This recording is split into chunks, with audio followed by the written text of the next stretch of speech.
Namaste students, खुश रहो बेटिया. I am JVM Dr. Meenakshi, Assistant Professor in Department of शलाके तंत्र, ज्योति विद्यापीठ वुमेन्स यूनिवर्सिटी. आज का हमारे डिस्कशन का टॉपिक है tumours of nose. Tumours of nose को समझने में सबसे पहले हमें पढ़ना होगा ट्यूमर्स ऑफ एक्सटर्नल नोज. ठीक है, ट्यूमर्स ऑफ एक्सटर्नल नोज में आते हैं हमारे कंजेनाइटल ट्यूमर, जिसमें 3 ट्यूमर्स आते हैं, डर्मोइड सिस्ट, एंसेफलोसील और मेनिंजोएंसेफलोसील glioma. Okay. Here is the image of the encephalocele glioma with connection to dura and the dermoid cyst. Next, glioma, it is lift off portion of encephalocele during embryonic development. There are 3 varieties: extranasal, intranasal, both extra and intranasal. Treatment of glioma is the removal by external nasal approach. Extranasal glioma encapsulated, so they can be removed by external nasal approach. This is the picture of extranasal glioma. You can see benign tumors. Benign tumors are rhinophyma, papilloma, hemangioma, pigmented nevus, seborrheic keratosis, neurofibroma, and tumors of sweat glands. What is rhinophyma? It is also called the potato tumor. It is a slow-growing benign tumor. The hypertrophy of the sebaceous gland is present in the rhinophyma at the tip of nose. It is seen in long-standing cases of acne rosacea. It is unsightly appearance. It has unsightly appearance. There is obstruction breathing, and patient feels obstruction of vision also. Clinical features are pink lobulated mass over the nose with superficial vascular dilatations. Mostly affect men past middle age. Treatment of rhinophyma is paring the bulk of the tumor with sharp knife or CO2 laser ablation and reepithelialization, complete excision, and skin grafting. You can see the image. Next is the malignant tumor. Malignant tumors can be basal cell carcinoma, squamous cell carcinoma, or melanoma. Okay. Upper right images of basal cell carcinoma, sorry, squamous cell carcinoma. Basal cell carcinoma is a rodent ulcer. Okay. Most common malignant ulcer. Males are equally affected as females. Age group is of 40 to 60 years. Common sites are tip and ulna. Clinical presentation, it is looks like a cyst, papillopoly nodule, ulcer with rolled edges. Treatment in early lesion is cryosurgeon irradiation, while in recurrent lesion is a surgical excision and surgical defect. Closure is done by the local distant flaps or prosthesis. And squamous cell carcinoma, it is the second most malignant tumor, equally affect both sexes. Age group is of 40 to 60 years. Occur as an infiltrating nodule or ulcer with rolled out edges affecting the side of nose or columella. The nodal metastasis seen in 20% cases. The treatment is radiotherapy in early lesions, surgical excision and plastic repair of the defect in advanced lesions, and block dissection of enlarged lymph nodes. Then comes the melanoma. The least common variety and commonly superficially spreading type, nodular invasive type, and treatment is surgical excision. The tumors of vestibule are the first one benign tumors. There are nasoalveolar cyst, a smooth bulge in the lateral wall and floor of the nasal vestibule. The cyst can be excised by sublabial approach, preserving the integrity of vestibular skin. The next is papilloma or wart, may be single or multiple, pedunculated or sessile. Treatment is surgical excision under local anesthesia. Here's a picture of nasolabial cyst in the upper half, and the lower half there is a picture of sublabial approach. There is an incision in the under the lip. Then comes the malignant tumor, the squamous cell carcinoma. It arises from the lateral wall of the vestibule and may extend into the nasal floor, columella, and upper lip. It can metastasize to the carotid and submandibular nodes. Treatment is surgical excision and irradiation. There are a list of tumors of nasal cavity. The list left side benign tumors, right side में आपके malignant tumors हैं. तो benign tumors में first है squamous papilloma. It is a verrucous lesion or similar to skin warts arise from the nasal vestibule or lower part of nasal septum, single or multiple, pedunculated or sessile. The treatment is local excision with cauterization of the base, cryosurgery, laser.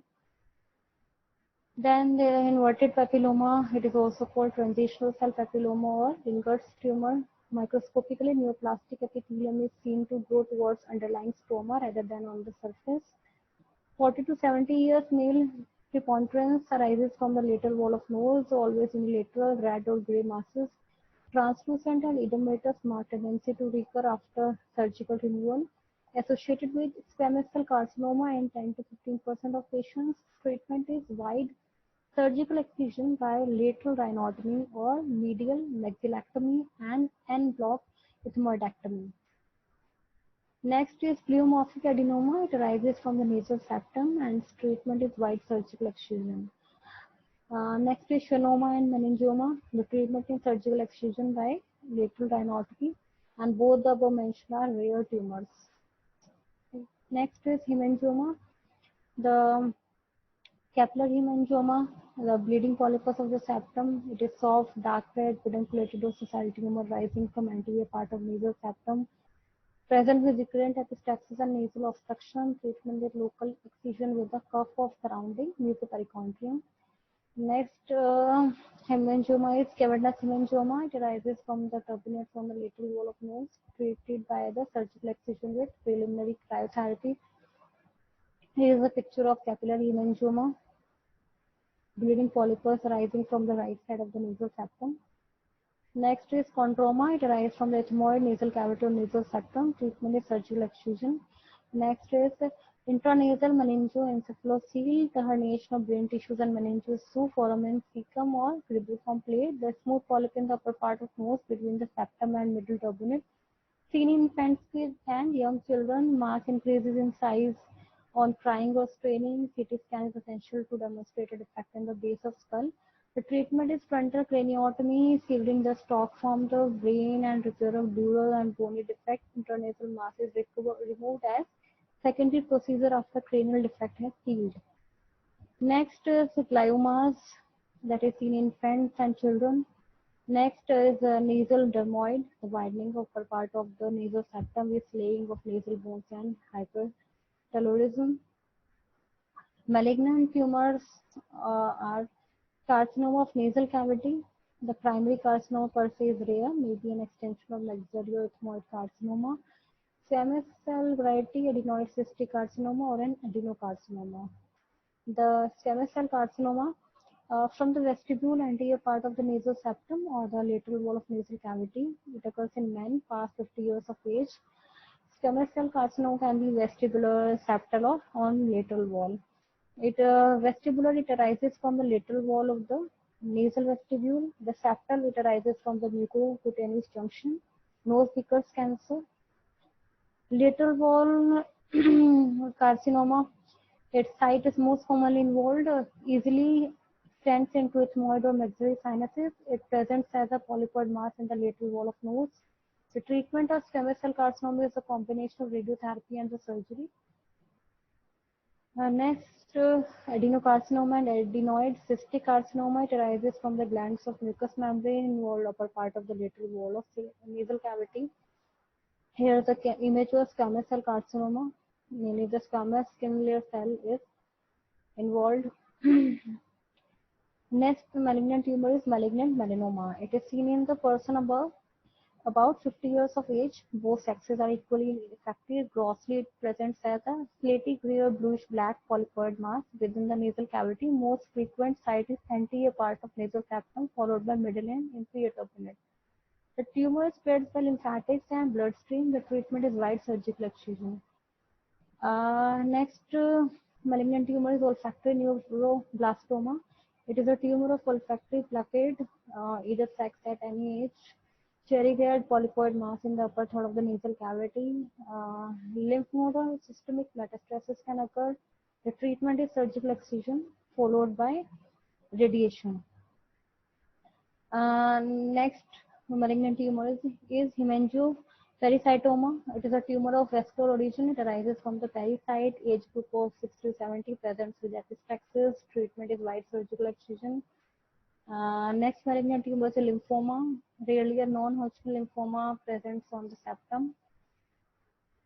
Next malignant tumor is Plasmacytoma. Plasmacytoma, it occurs in males of 40 years. Treatment is radiotherapy, followed by 3 months later by surgery. Total regression does not occur. And last malignant tumor is the sarcomas. Thank you so much, students. This session is powered by Digital Version 2.0, Jyoti Vidyapeeth Women's University. Hope you are satisfied with my digital session. If you have any query, please mention in the comment box and I will resolve it. Throat's gland is firm and slightly enlarged. The culture of pus from the duct reveals the Staphylococcus or Streptococcus bacteria. Psalmography shows the normal duct system. The treatment of acute episode is similar to that of the acute bacterial phyllangitis. Between the attacks, patient is instructed to keep good oral hygiene, avoid drugs which dry oral mucosa, and use Sialogogues to promote salivation.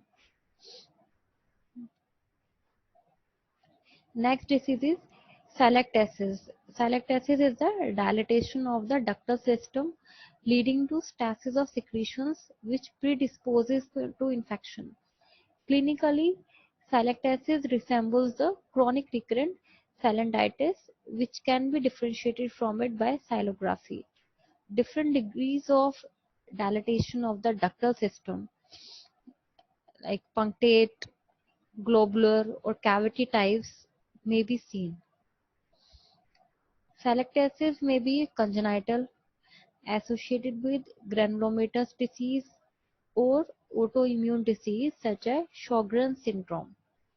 The treatment of this disease, salactasis, is conservative treatment which include the repeated aspiration, compression, dilatation of the papilla and stent placement. Next disease is the granulomatous diseases. The tuberculosis, sarcoidosis and actinomycosis may involve the salivary glands. Tubercular infection may involve parenchyma or lymph nodes of the parotid and present as a non-tender mass. Sometimes the overlying skin undergoes necrosis, leading to a fistula formation. The surgical excision of the involved tissue and anti-tubercular treatment usually control the disease. The symptoms of the granulomatous diseases are frequent bacterial and fungal infections, swollen lymph nodes, persistent diarrhea. The treatment of granulomatous diseases is the surgical drainage and large doses of penicillin or tetracycline. Then next disease is salivary calculi.